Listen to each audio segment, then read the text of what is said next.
அண்மை செய்தி. திருவண்ணாமலையில் மிக பிரம்மாண்டமாக தற்பொழுது திமுக இளைஞரணி நிர்வாகிகள் சந்திப்பு கூட்டம் நடைபெற்று வருகிறது. அதன் விழா தற்பொழுது தொடங்கி இருக்கிறது. அண்மை செய்தியாக நாம் பார்த்துக் கொண்டிருக்கிறோம். திமுகவின் மூத்த நிர்வாகிகள்,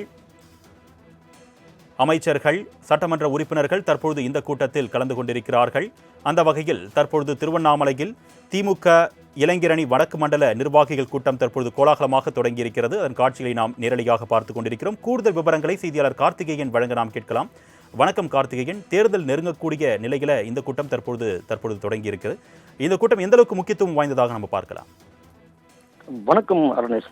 திருவண்ணாமலை இன்று நடைபெற உள்ள வடக்கு மண்டல இளைஞர் அணி நிர்வாகி சந்திப்பு நிகழ்ச்சி கலந்து கொள்ளும் திமுக நிர்வாகிகள் பலத்த போலீஸ் பாதுகாப்பு பிறகு இந்த அரங்கில் அனுமதிக்கப்படுகின்றனர். திருவண்ணாமலை மாநகராட்சி உட்பட்ட மல்பாம்படி பகுதியில் திமுக இளைஞர் அணி சார்பில் வடக்கு மண்டல நிர்வாகி சந்திப்பு இன்று மாலை இளைஞர் அணி செயலாளர் துணை முதல்வரான உதயநிதி ஸ்டாலின் தலைமையில் நடைபெற உள்ளது.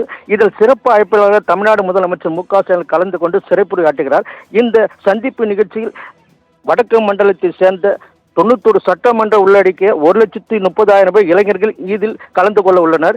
இந்நிலையில் கூட்டத்தில் கலந்து கொள்ளும் போது திமுக நிர்வாகி நுழையும் பொழுது பலத்த போலீஸ் பாதுகாப்பு உள்ளே அனுமதிக்கப்படுகின்றனர்.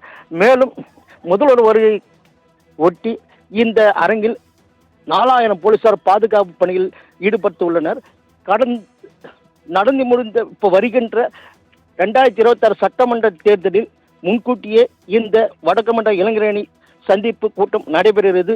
எப்போதுமே தேர்தல் வரத்துக்கு முன்னடியாக திருவண்ணாமலையில் பொதுப்பணித்துறை அமைச்சர் ஏவாவால் ஒரு கூட்டத்தை கூட்டி தமிழகம் மட்டுமல்ல மற்ற மாநிலம் திரும்பி பார்க்கிறவர்களுக்கு ஒரு கூட்டத்தை நடத்துவது வழக்கம். அதன்படி தற்போது விஜய் அரசியல் குதித்ததால் திருவண்ணாமலை முக்கிய பிரமுகர்களால் கைவிடப்பட்டு இளைஞருக்கு முன்னுரிமை வழங்க இந்த கூட்டம் நடைபெறுவது என்பது குறிப்பிடத்தக்கது. அர்னேஷ்,